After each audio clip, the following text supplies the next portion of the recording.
കമ്മ്യൂണിസ്റ്റുകാർ മാത്രം ജയിച്ചിട്ടുള്ള മണ്ഡലമാണ്. ഒരിക്കൽ മാത്രമേ അത് അശുദ്ധമാക്കിയിട്ടുള്ളൂ. ചില അടികൾ ചിലയിടത്ത് ചില ആരുടെ കയ്യിൽ നിന്നായാലും കിട്ടുക കേവലം 338 വോട്ടിന്. നമസ്കാരം.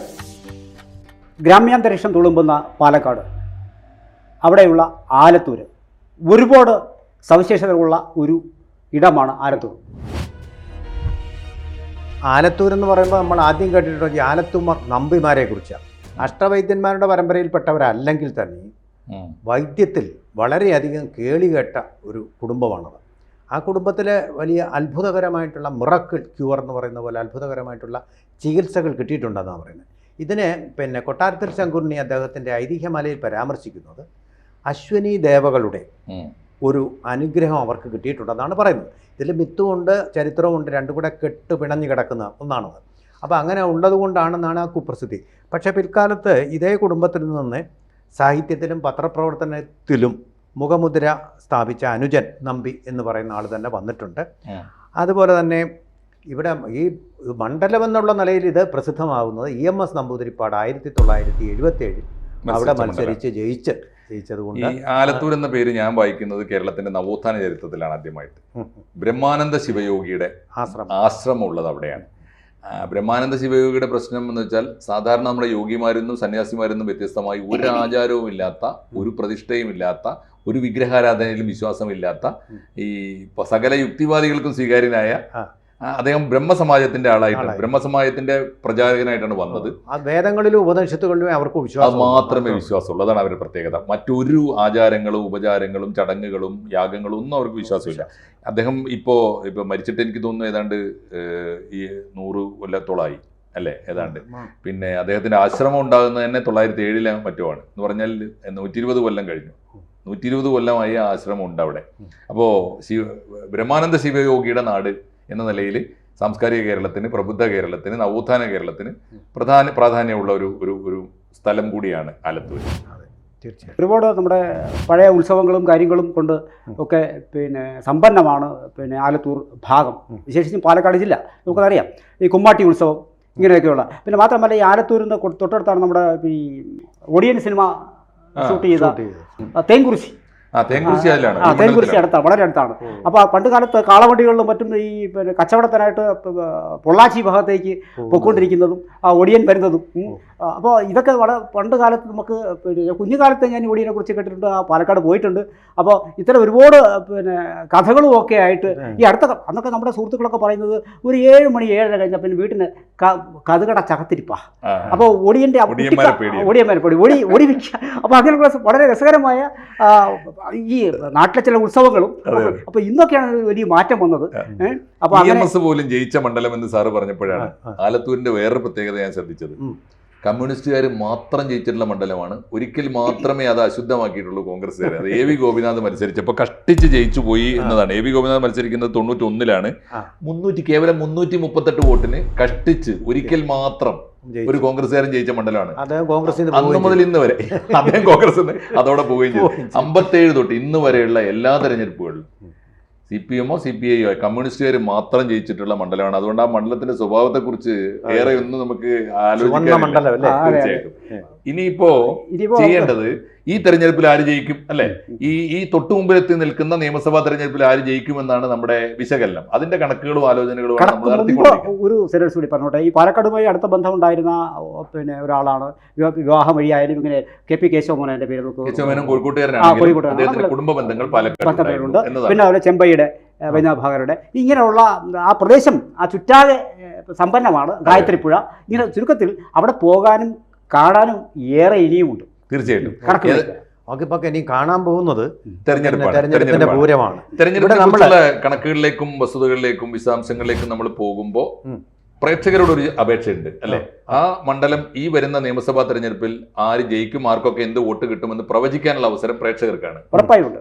നമ്മുടെ കമന്റ് ബോക്സിൽ ലിങ്ക് നൽകിയിട്ടുണ്ട്. എത്രയും വേഗം കമന്റ് ബോക്സിലെ ലിങ്കിൽ ആദ്യം നൽകിയിരിക്കുന്ന ലിങ്കിൽ കയറി LDF-നാണോ UDF-നാണോ NDA-ക്കാണോ എന്ന വോട്ട് സാധ്യത എന്ന് പ്രവചിക്കുകയാണ്. തീർച്ചയായിട്ടും ABC ന്യൂസിലൂടെ ആലത്തൂരിന് ഭാവി എന്താണ് എന്നറിയാൻ പ്രേക്ഷകരും കാത്തിരിക്കും. തീർച്ചയായിട്ടും അവസരം ഉപയോഗിക്കുക. ഈ ഗായത്രി പുഴയിലൂടെ ഒരുപാട് വെള്ളം ഒഴുകി പോയിട്ടും 1977 നന്നേ വെള്ളം കുടിച്ച് തന്നെയാണ് EMS അവിടെ ജയിച്ചതെന്ന് ഓർക്കണം. EMS ജയിച്ചു എന്നുള്ളത് ശരിയാണ്. പക്ഷേ 2000 വോട്ടുണ്ട് സാർ. 1999 EMS ആയതുകൊണ്ട് ഒക്കെ യുണീക്കാണ്. അദ്ദേഹത്തിന് 2000 വോട്ട് തേച്ച് കിട്ടാൻ പാടില്ല, ഒന്ന് കുറവാണ്. ഓർമ്മ ശരിയാണ് സാർ, അവസാന മത്സരത്തിലും ഏതാണ്ട് ഇതേ വോട്ടുകളായിരുന്നു. ഏതാണ് സാർ?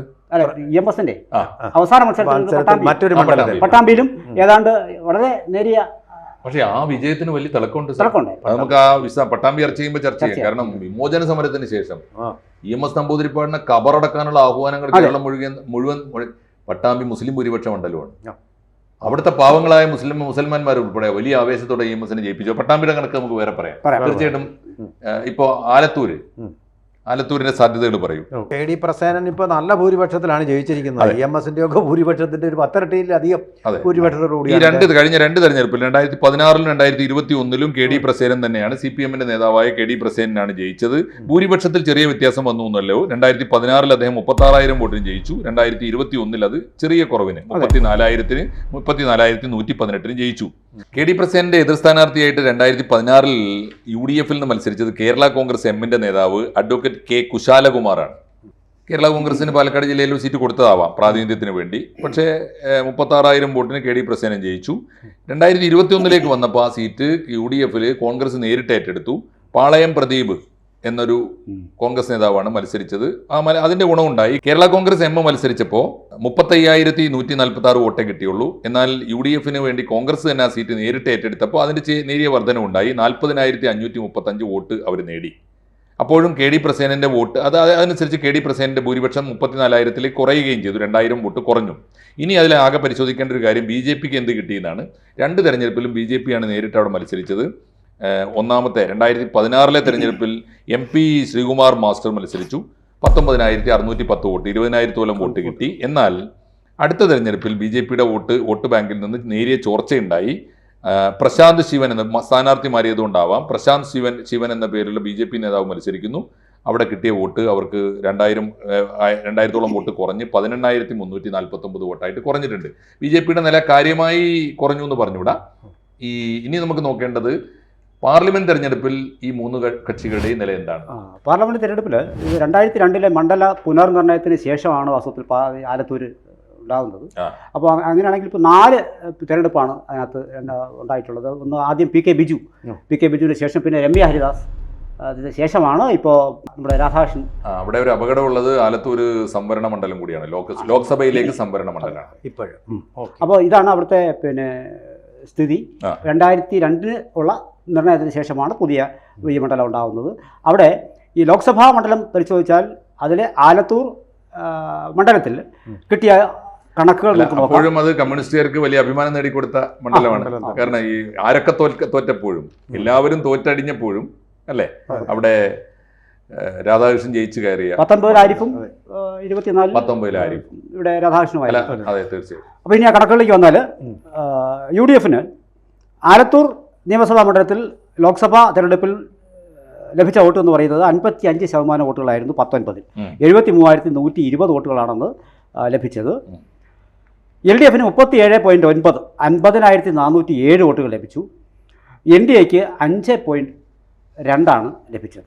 ഇത് 24 വരുമ്പോൾ UDFന്റെ 55% എന്നുള്ളത് UDF 36.8 കുറഞ്ഞു.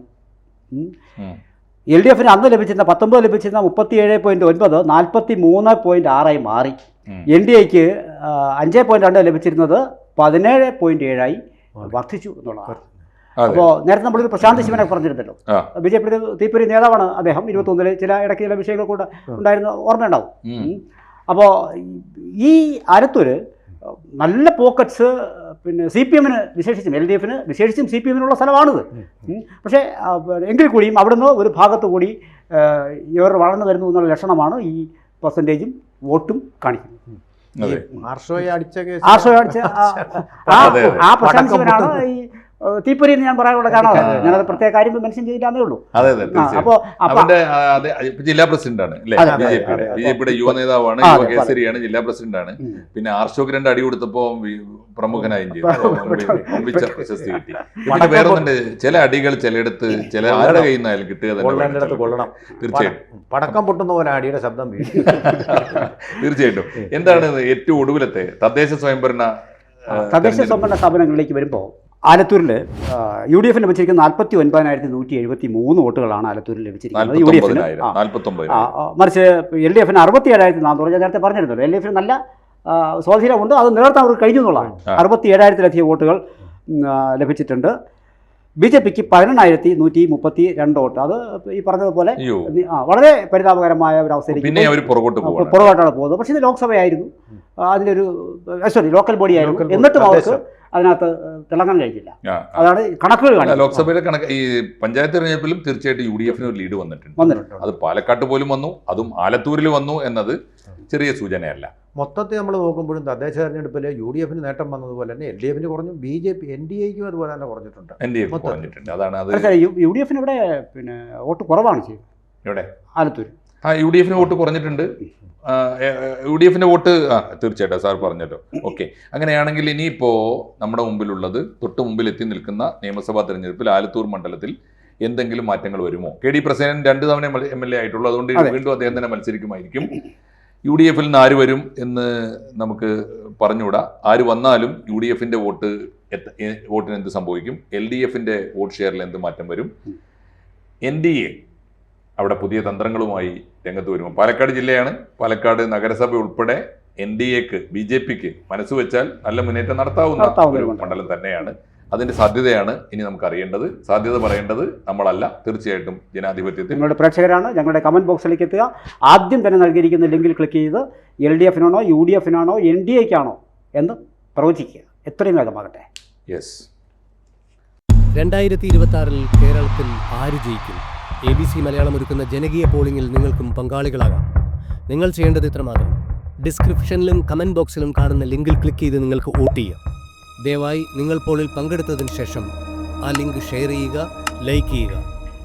കേരളം 2026 ആര് ഭരിക്കുമെന്ന് നിങ്ങൾക്ക് പ്രവചിക്കാനുള്ള അവസരം നിങ്ങൾ വിനിയോഗിക്കുക. കൂടുതൽ വാർത്തകളും വിശേഷങ്ങളും നിങ്ങളിലേക്ക് എത്താൻ ABC മലയാളം സബ്സ്ക്രൈബ് ചെയ്യുക, ബെൽ ബട്ടണും അമർത്തുക.